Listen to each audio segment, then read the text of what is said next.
If you're looking for ways to create massive confidence and want to learn from the master himself, Mr. Tony Robbins, then this video is for you.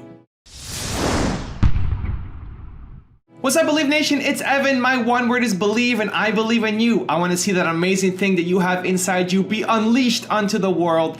And I started the Mentor Me series to try to learn from people who've done more than us so we can learn from them, aspire to be similar to them, get some of their beliefs, their value system, their mindset, their work routine into ourselves to help us be the best version of ourselves. So today we're going to learn from Tony Robbins on how to create massive confidence. Mentor me, Tony.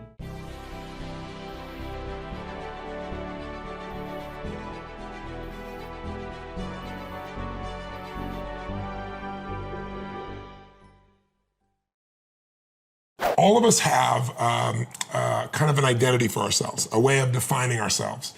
And human beings don't usually stray from that. So if you consider yourself to be a conservative person or a shy person, I know the way you move to some extent. I know the facial expressions, the gestures, the way you use your body. And it's all consistent with the fact that human beings, our strongest drive is the need to stay consistent with how we define ourselves. If your self-definition is, I'm a situation where I'm kind of, what was the word he used? Shy. Shy. Then you're gonna find a way to get to a place where you kind of cower back. Right. The fastest thing you could do to change your experience would be to create a new little thing, a simple thing like erase. The minute you go, I'm shy, you go erase. That's a BS story. BS meaning belief system. Now that's just a story. And if you tell yourself a story long enough, you start to believe it. And once you believe it, you act like it. When you calling yourself shy, you believe it. You go, Tony, I've always been shy. Up until this moment. Do something that's completely outside what you would normally do. Become somebody else. Decide who's the most playful, passionate, outrageous, fun person you know, and behave like them for 2 or 3 days. Just push yourself to behave like that. And here's what's happened. It'll be shocking, it'll be weird, it'll be different, you'll feel uncomfortable, but after a while, you'll get reinforced. It's like if you get a nice haircut, you make a change in the way you look, people will compliment you. You'll get some compliments, and those compliments will make you want to use those other parts of yourself. We all want to be able to change the way we feel, and that's what I spend my life showing people how to do. And what most people don't know is emotion is created by motion. The way you move determines the way you feel. You have 80 different muscles in your face, 80. For most people, this is the largest area of unemployment in the country. They use the face the same way, they feel the same emotions over and over and over again. So what I was saying is I have this deal with myself called priming. Every day I say, look, you gotta have 10 minutes for yourself. If you don't have 10 minutes for yourself, you don't have a life. And I'm not gonna hope I feel good. I just got back 6 countries in 12 days. I was in India 2 days ago. Wow. And I woke up here feeling like somebody ran me over with a truck. But you got yourself psyched up. But the way I did it is I do this process. And it's 10 minutes, I put some music on, I do this massive change in my breathing, so it radically changes the way I feel. And then I do this 3-step process. First, I do 3 minutes of gratitude, where I think of 3 things I'm really grateful for, and I associate, I don't think of it over there, I feel it. And the reason is, when you're grateful, you can't be worried. You can't be fearful. When you're grateful, you can't be angry. And anger and fear are what screw people up most in their relationships, in their life, in their business. So I wire myself. I was saying to you that most people want to be happy, but their habit is to be worried or pissed off or frustrated or stressed. And so they've got a highway to stress and they got a dirt road to happiness. So I wire myself. I've got a highway to gratitude, which changes all your emotions. And then I do a 3-minute process of kind of a prayer for my family and friends. And then I do a 3-minute process of the top 3 things I want to accomplish. I see it as done and I feel it. I'm done in 10 minutes. So sometimes I go 20, but my deal is 10, so there's no excuse not to do it. Most people have a belief about what their real potential is no matter what you tell them. And that affects how much action they take. And of course that affects the result. And then ironically, that result reinforces their belief. And then that belief affects it. So I'll give you an example. Let's say a person has unlimited potential, we all agree. But they take little action, little results. Why? Because they have to start with a problem with their belief. They don't believe it's really going to happen for me. Maybe for Frank Kearns because he's got the cool hair and stuff, or maybe it's for you because you're so driven, but it's not me. Maybe Tony Robbins because he's a freak, got these big teeth. Whatever their thought process is, right? They got this thing, right? But what happens is, if you believe that there's very little potential, how much action are you going to take? Nothing, little. And when you take little potential with a little action, what kind of results do you get? Lousy little results. And when you get little results, what does that do to your belief? You go, see, I told you this was a waste of time, told you this wouldn't work. And then what happens? You tap even less potential. You take even less action. You get even worse results, and your belief gets even weaker. And this sucker feeds on itself until you are in a downward spiral. It's poisonous. It's poisonous and it's self-fulfilling. Now, what if something could happen that could come along and fill you with a sense of absolute certainty? Not like I believe, but where you know. In you guys' case, mine as well, we knew because we had to. Because we burned the boats. There was no other option. We had to find a way. We weren't going to live that way. We all did it in different ways and for different reasons, but in essence, that was it. If you get yourself in a state of certainty that this is going to work, I'm going to find the way, and if this doesn't work, I will make the way, then you tap a lot more potential. And when you're certain in your potential, you take massive action. And when you take massive action, you really believe in something, you get great results. When you get great results, your brain goes, see, I told you I was a stud. I told you this thing would work out. Now you're even stronger. You tap more potential, take greater action, greater results. That's how you went from $300 in a week to $2,500 in 5 days to $100,000 in a month to $1 million in a day. Same thing with you.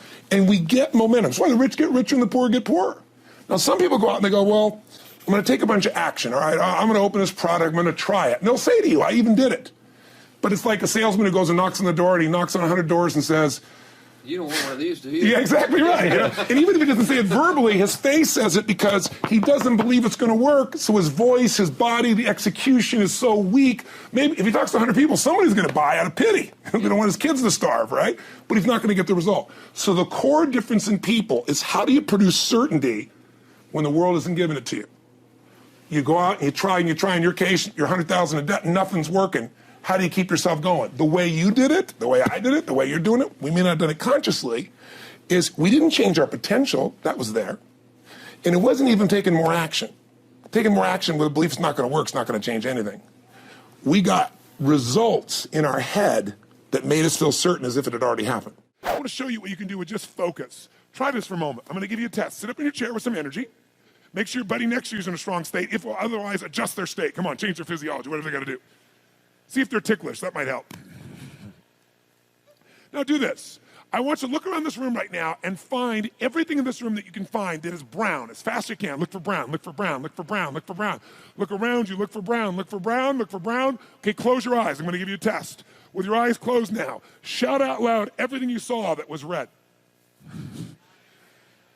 If you see a lot more brown right now than red, say yes. Open your eyes. Look for red now. I want you to really look for red. Look for red, look for red, look for red.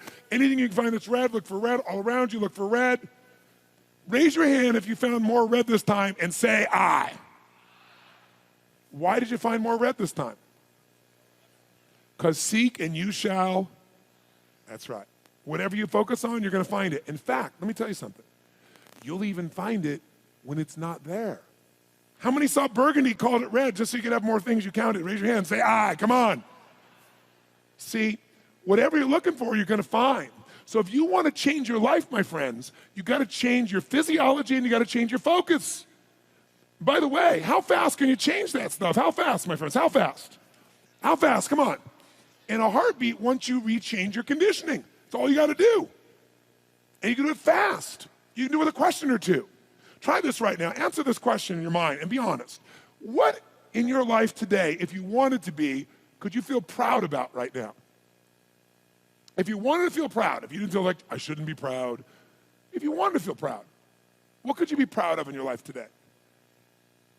Your children, your health, your body. Is there a problem you faced? Instead of running from it, you finally stepped up and handled it? What could you feel proud of in your life today if you wanted to feel proud? How many can think of something? And when you think about this thing you're proud of, what about that makes you feel proud? What do you focus on that makes you feel proud? How do you breathe when you really start to feel proud? What's the kind of look on your face that starts to happen when you let yourself feel proud? Yeah. How's that feel? Think of another area of life. Think of an area of your life that you're grateful for. Or if you go, I'm not grateful. If you wanted to be grateful, what's an area you could feel grateful for? What could you feel grateful for if you really wanted to feel grateful? How many can think of something you could feel grateful for? Let me see your hands. And what about that are you grateful for? What do you focus on that makes you feel grateful? How does it feel when you're really, truly feeling filled with gratitude?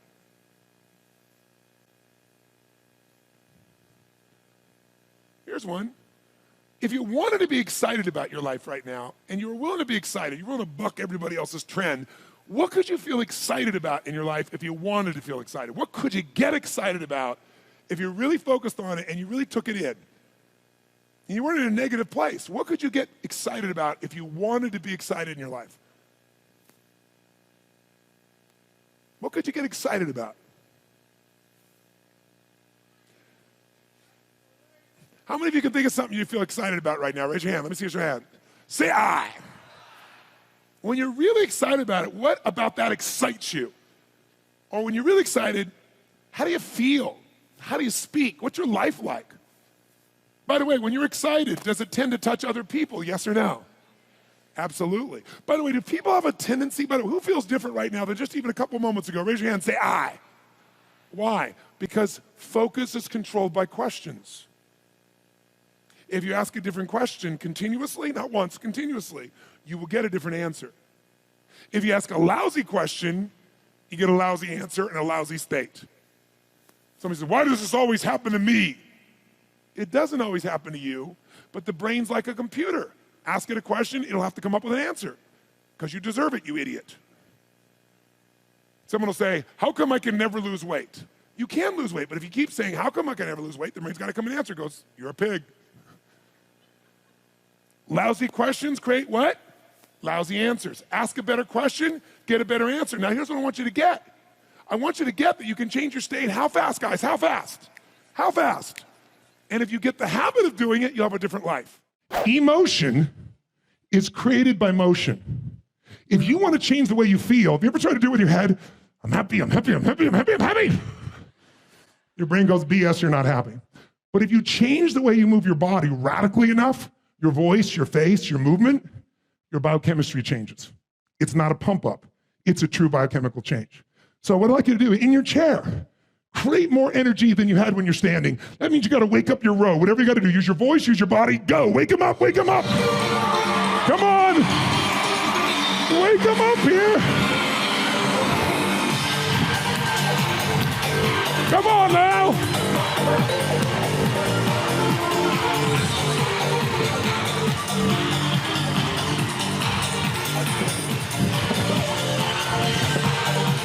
Whoa!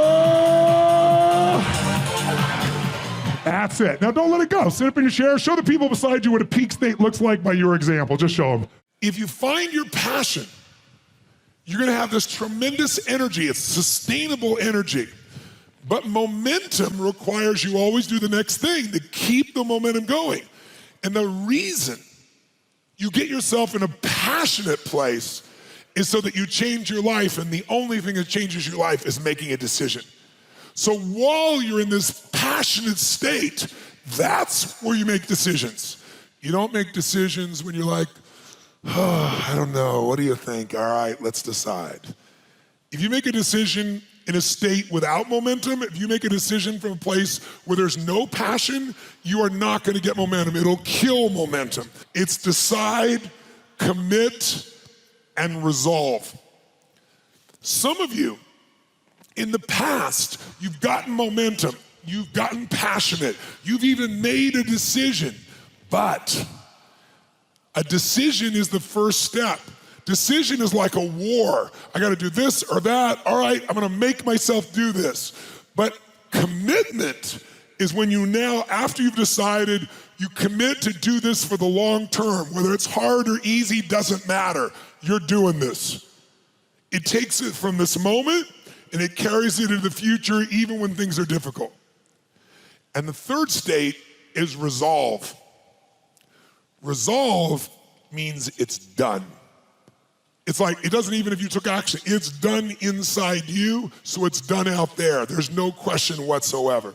Then once you decide, the only way the commitment and the energy and the momentum continues is if you take immediate, massive what, my friends? Massive what? Write down in your notes, massive action is the cure-all. Massive action is the cure-all. If you're having a difficult time with something, your relationship isn't where you want it to be, your finances are not where you want to be, your body's not where you want to be, your business is not where you want to be, you need to take massive action. And if that doesn't work, try something else. If that doesn't work, try something else. Keep going with massive action and you will find the way, because it will give you momentum. So thank you guys so much for watching. I hope you enjoyed. I'd love to know, what did you think of this video? What clip resonated the most with you? What are you going to immediately apply somehow to your life or your business?